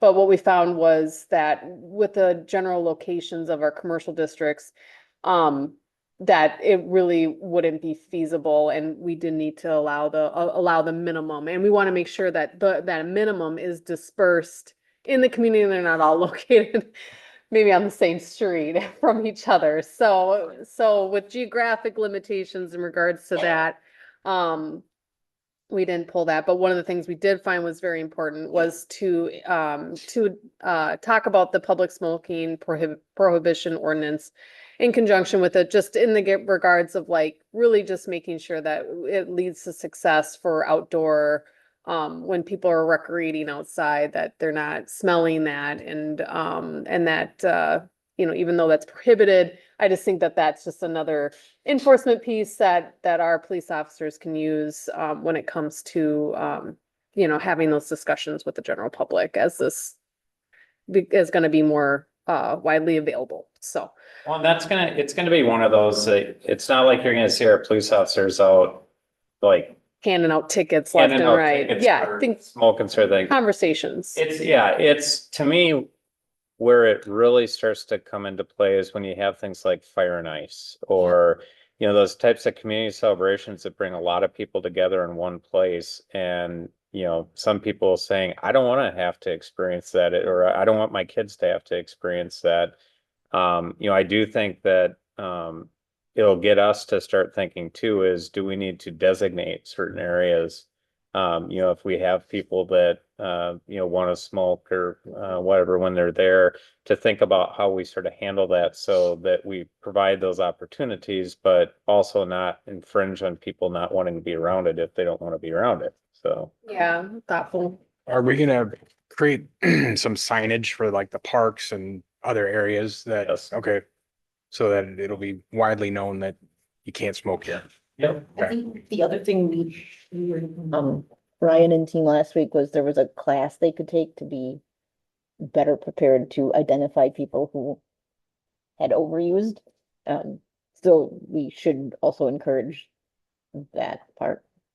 Yeah, that for sure will happen. Because it's not like alcohol, where you have a breathalyzer and you can, it really is based on observations. Right. That's what he was saying. There's a class that they can take that really helps them hone in on whether you may be intoxicated or whatever the word is for.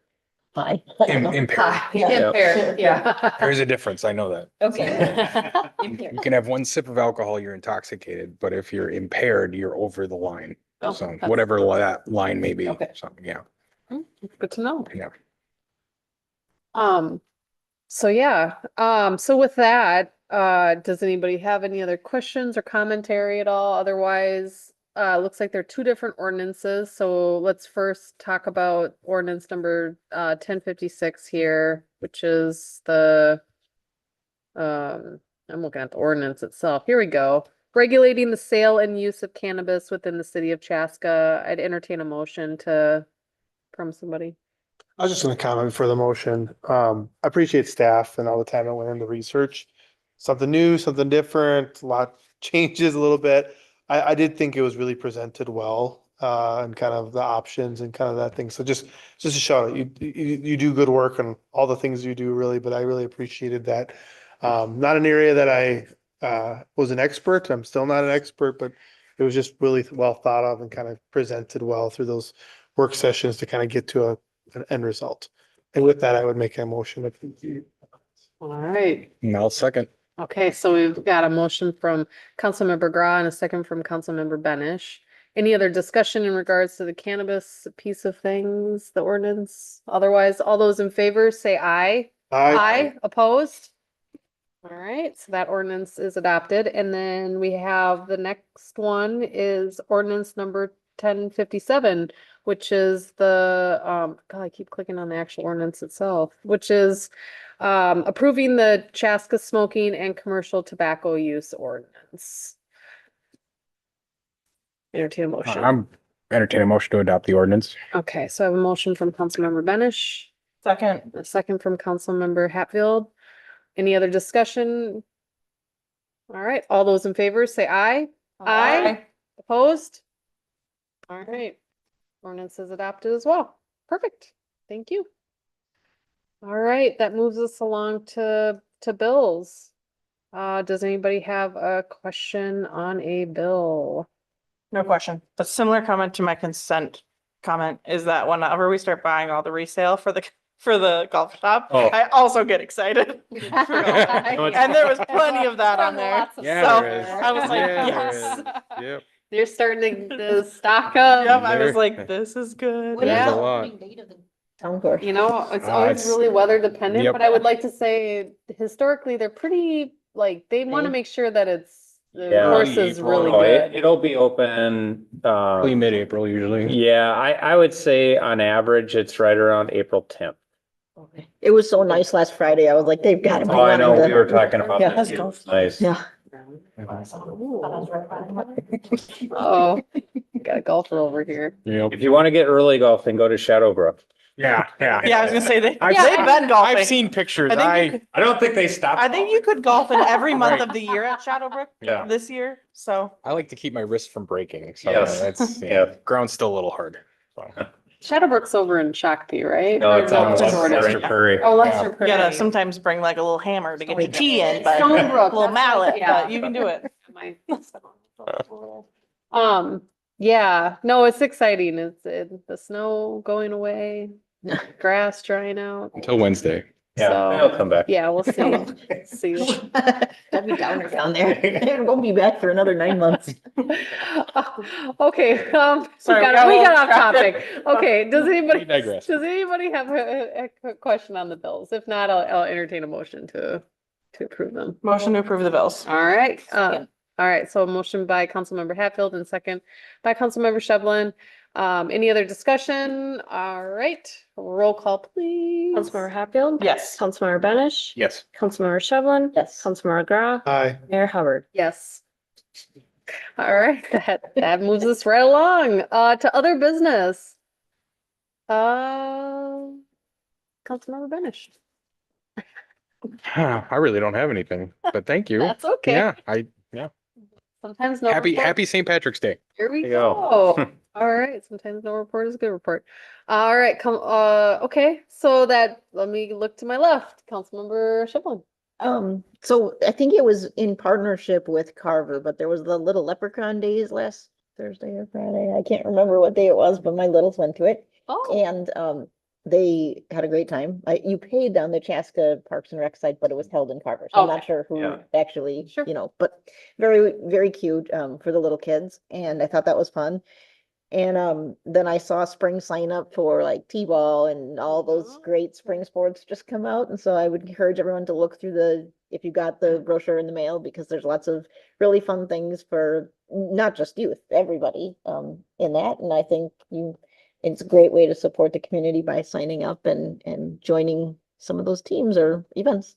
They do a wonderful Yes. job. And it's really nice to have that brochure because it lists all like the summer events. So plug those dates into your Yes. calendar. And then All the last thing is bands. I saw your family on the little desk and, thing, and it was a great Celebrities. picture. Yes.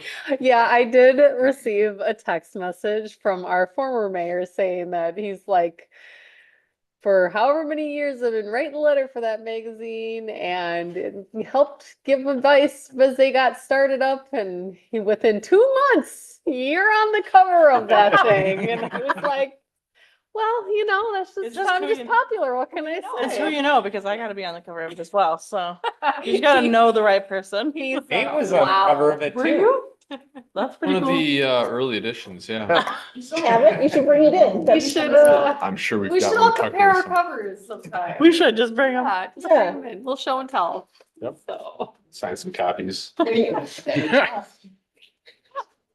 Awesome. Well, that's all I had. Okay, wonderful. All right, Councilmember Hatfield. Yeah, I've several things. This coming Monday is Coffee with a Cop, 9 a.m. at the Chaska Target Starbucks, which is a fun location. Mostly because you're also in a Target. And because you're there having coffee with the cops. That's also exciting. But then you could also wander to Target. Anyways, With Starbucks. right. Another thing I wanted to mention at the Downtown Business Alliance meeting, the Historical Society always attends that. And I just wanted to remind people about the Chaska history book that most recently came out. It was about a year ago, I think, just over a year ago that the books actually arrived, and they still have several for sale. They're really, really cool. They're a great coffee table book, especially if you love Chaska, but also has like a lot of cool stuff in it.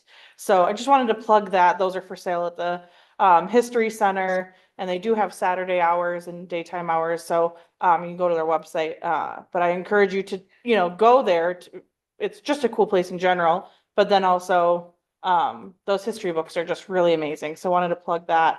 And a lot of time and effort went into those. So And they won the George C. Klein Award. yeah, that too. They just won an award from the Rotary. So that was really cool. Congratulations to them. So that, and then also the Downtown Business Alliance meeting, as you may know, the Music Camp Group is working with them and the city to do some placemaking, things like that, as we just continue to look at downtown Chaska as a destination. And there was a resident survey about downtown, and some of those results were shared. So one thing I was going to ask, I meant to ask you, can you share those survey results with the council? We will. Once Okay. we receive them, we will share Okay. them with the council. And then I don't know if they're going to be online anywhere or anything if we want We'll to share, make but sure we share. yeah, they were really interesting results. There was 1,200 responses. A lot of people that had kids responded. I think he said 78%. Hopefully I'm getting these all right because I was like jotting down so fast while he's talking. This is the community This one, is the right? community Okay. resident survey. Yep, not the business one. 76% of people that took it live in Chaska. Only 10% of them live downtown, which I thought was interesting. So it was a lot of people that don't live downtown actually taking the survey. And people's favorite things really are the restaurants downtown, the parks, walking downtown. I thought it was fun. Red Bench ranked 4th on the list, which was one of the main businesses called out in that. So that was cool. So there, and then, there were some touches on challenges, that being like Fireman's Park is across a large road from the rest of downtown. So that overflow doesn't always happen. There was some mention of how oftentimes people are going downtown. And then what people wanted to see more of, and that was higher quality food options. There was 400 plus responses that mentioned that. Ambiance, which I think we've been putting a lot of effort into doing, and continue to do with some of those wayfinding signage that'll go up. Some of the final items of the paseos, I think will really add to that. And then just speaking to the experience of downtown, like how you feel when you go down there and that ambience. I thought that was interesting to hear. I thought it was interesting to hear people mention obstacles with parking, Highway 41.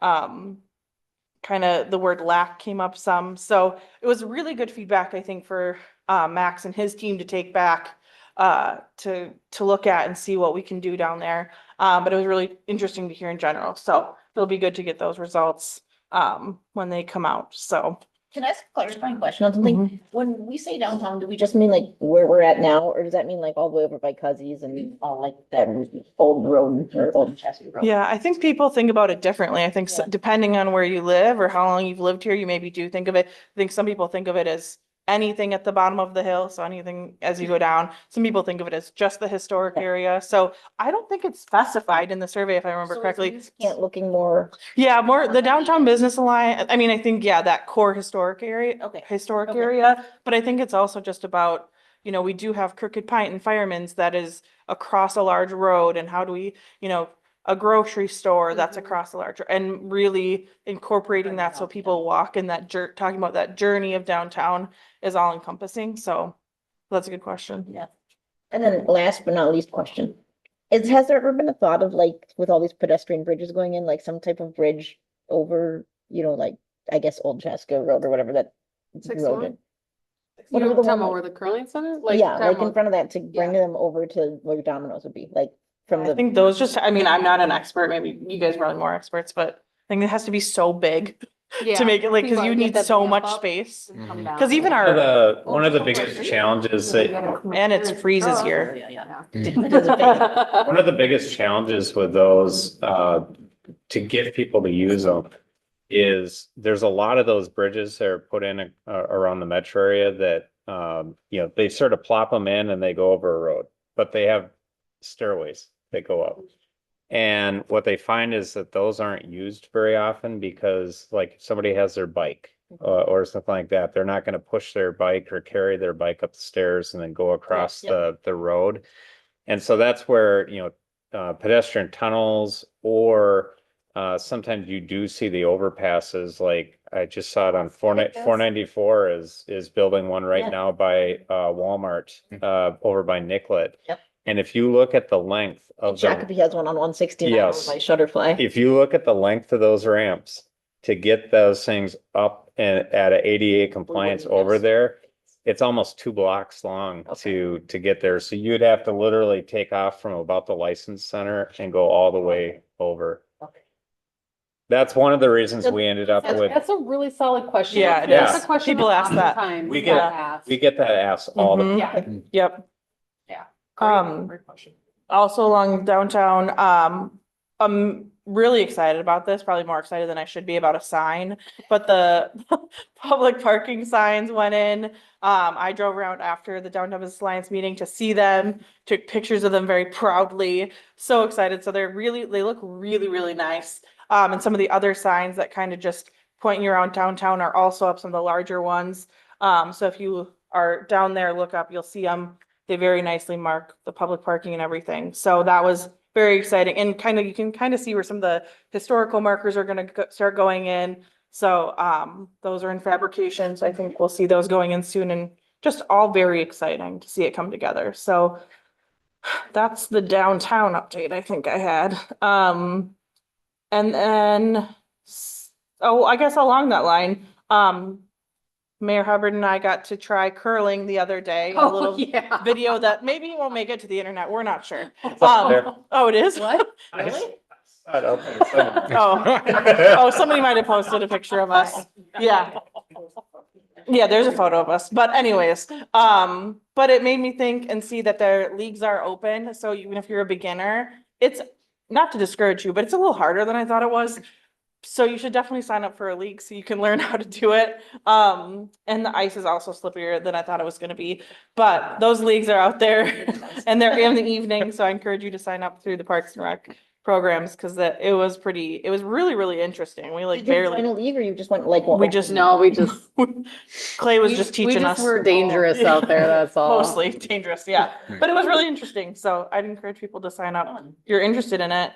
There's some beginners leagues and stuff. So, and That's that. And then finally, my last thing is Southwest Transit, the 686 route is coming very soon. That's the connection along the 494 corridor. So you'll be able to take express and local. It's kind of 2-in-1 for a route. It'll have local service and express service. So the local service will have 16 stops along the 494 corridor and into MSP, and then the express service will have some more direct route to 4 major stops, which is Southwest Station in Eden Prairie, Mall of America, MSP Terminal 1, MSP Terminal 2.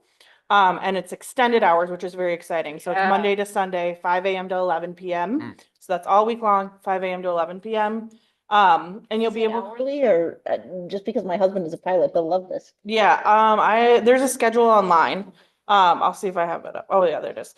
And it is also, so it's a little bit different, like the airport service today comes right to your door. So this will be a little bit different. You'll be able to park overnight at the Eden Prairie station.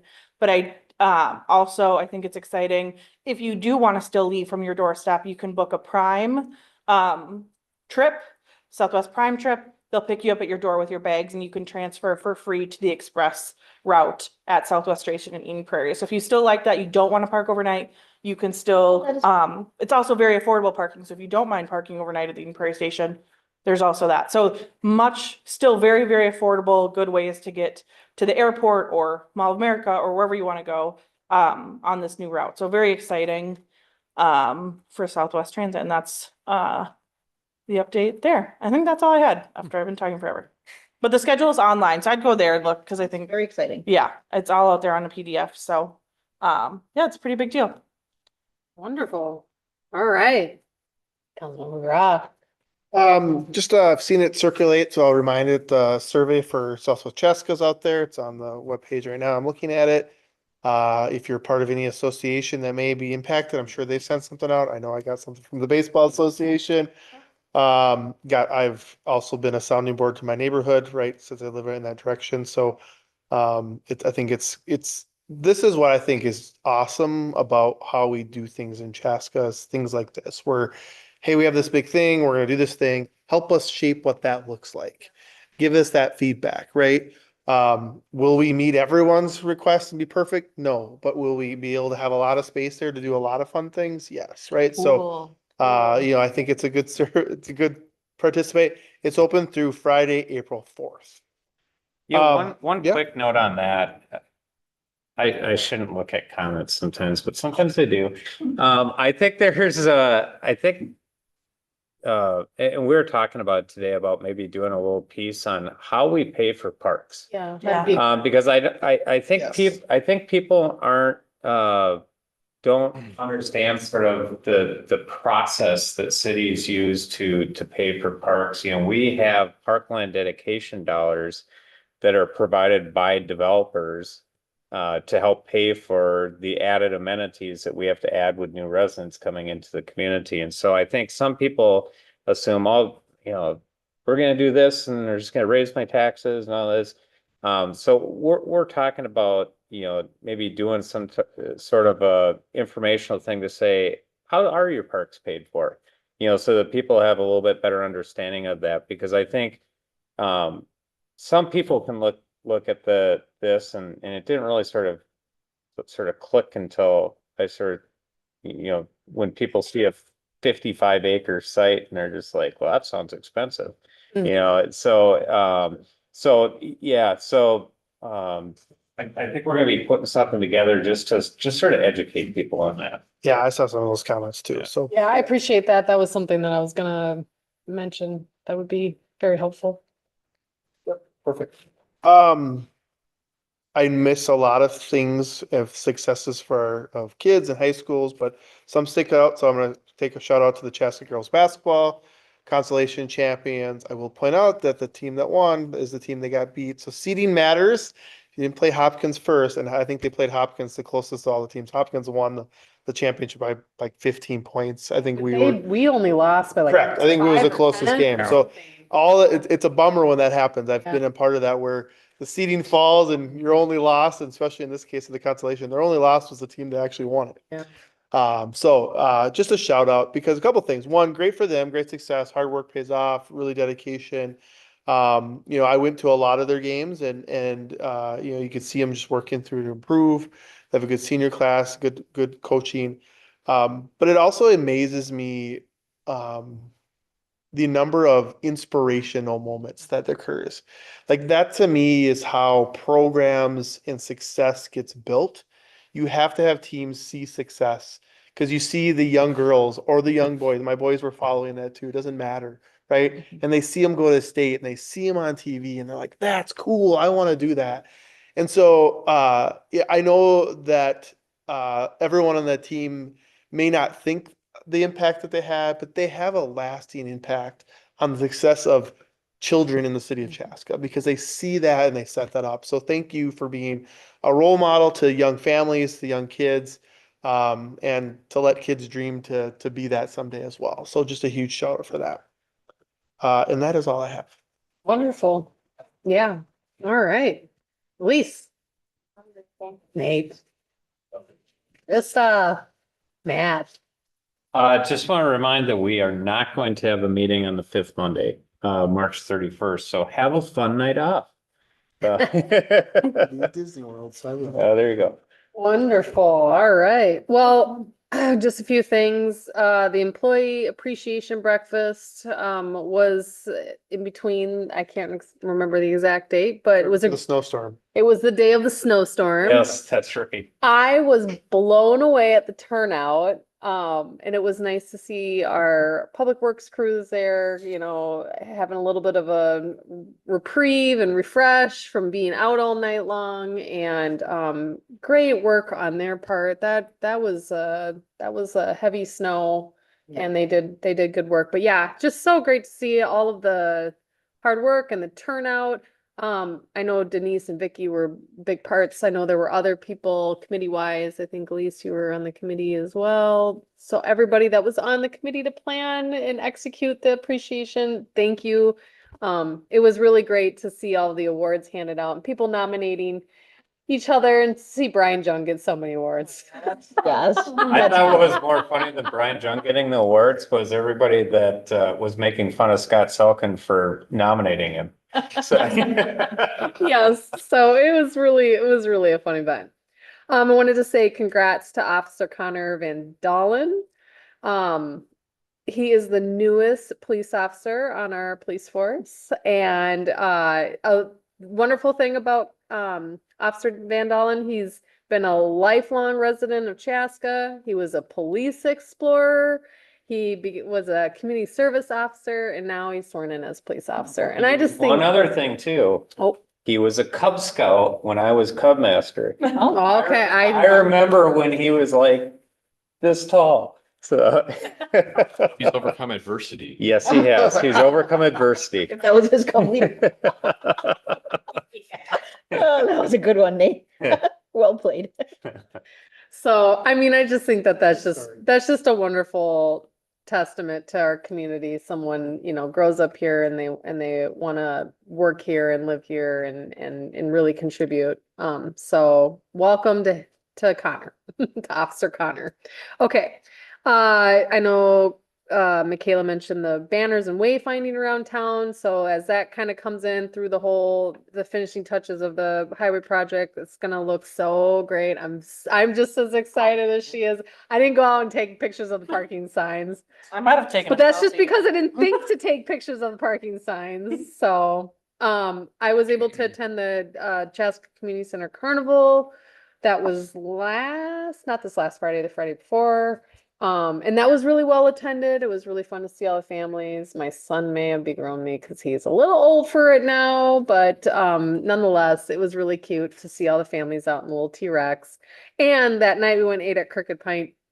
And I will say, my curling lesson, we were over there, my mom really wanted to see what it was all about. So I was kind of trying to explain, but then the staff was just so great. They gave me a sheet that talked all about the rules and everything. But then, they took my son and they brought him down and they had him step on the ice and talk about it and everything like that. And she gave him the little foam thing. And you know, it was really cool. They were just so psyched and that bond spiel was happening at the time. And so it was just really fun. And the staff was just so engaged and just very excited about talking about curling. So let's see. Okay, things to mark your calendar for. There are groundbreaking ceremonies for 82nd Street project, which is the county, but we're since Chaska, and then also the Highway 1041 project. So the 82nd Street is on April 1st, and the Highway 10 and 41 is on April 8th. They're at 2 o'clock. I don't know where they're at, but they're going to be somewhere. Somewhere in England. Somewhere around that project area. The American Legion, the Chaska American Legion Auxiliary is doing their Easter egg hunt. It's on Saturday, April 19th in City Square Park. It's at 10 a.m. and I think it gets over at 10:01 a.m. because those kids know the game. So make sure you are not there anytime after 10 o'clock because just might as well That was keep on always driving. sad. People would arrive at like 10:02 and we're like. But I think there's usually a Easter bunny there that you can take pictures with, so some sort of consolation prize. The Rotary Lions and City are teaming up again to do another tree planting event. It's at 8 a.m. at Community Park, which is over in Clover Ridge. On Saturday, April 19th, unless it rains, and we'll get pushed to the next Saturday on the 26th. And that's just to help replace the emerald ash borer. I know I planted some trees in that park and then down at Friendship Park. Yeah, and last year we did Lions Park. We planted, it had to be close to 100 trees. That was the other thing I was gonna say, the new shelters and lights and all that went in Lions Park. I heard from a couple neighbors this week that it's amazing, and they actually said, thank you, Chaska. There was on all those websites, but one of them was very complimentary of the new shelters It and really turned lights out and really nice. redo of that, so for pickleball, so Yeah. I was gonna say. So are they, so they're working on it in Community Park, this go around? Yeah, so we had another 50 some trees that we had to cut down because of emerald ash borer out there. So, you know, we'll plant more than that that are out there. But it's sort of nice because you don't have to like dig the hole with your hand. We have some of the public crew. Yeah. I was picturing like this versus. That would take us a long time. But they actually like get the hole like dug for you, and then your job is to put it in and plant it. So it's Still it's tree setting, not tree digging. It's still a little bit of labor. Yeah. That day. It's good if you're. Tree can't grow if there's no dirt on top of it. Yeah, I think it's a good event to bring, you know, if you have children that, you know, can use a shovel and. Yeah, and Where do the trees come from? It's usually 8 to noon. The trees come from, we have a couple of different farms who work with Hartman and then also Pankey Brothers, like which from is other out. parts of Chaska, like No, dog trees. no. Oh. These are. They're like in the little burlap sacks. okay. They're starter trees. Okay. So, yeah. But they're all kinds of different varieties, so we're not gonna run into disease issues in the future, so. Cool. So yeah, we got that coming up, and then Christmas in May. I don't know if you're taking applications, but I know that you probably need volunteers. Yeah, so we actually do, that's, I say it every year. The thing that makes me most nervous about Christmas in May is getting enough applications of people's houses to work on. We actually did well with applications this year, so we'll probably have 4 or 5 projects this year. I'll be talking to all you guys about being runners for the event if you're interested. So I'll have more information later, but we should have some really good projects to work on this year. Perfect. So it's on May 3rd. It starts with like a kickoff at St. John's, has breakfast, and then we kind of go over and you get to sign, volunteers get to like sign up for the house project that they want to work on. And then you go out and you do the work. And a lot of that work is kind of like landscaping and painting, staining So, decks. yeah, There's, if you are handy, we'll put you in a lot of work. Otherwise, because- you know, rake and weed and do all sorts of stuff. So Yep.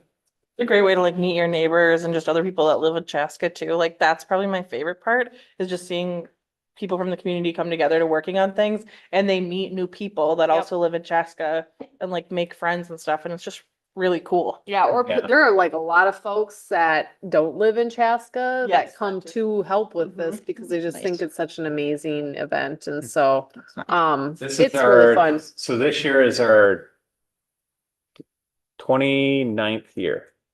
Wow. So it's been going a long time. Yeah. Yeah, I learned how to build a retaining wall.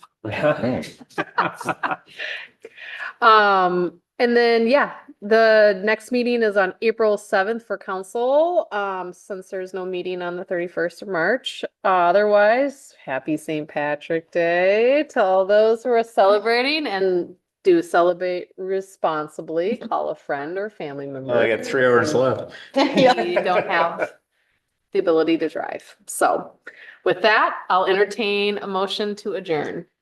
Motion to adjourn. All right, go second.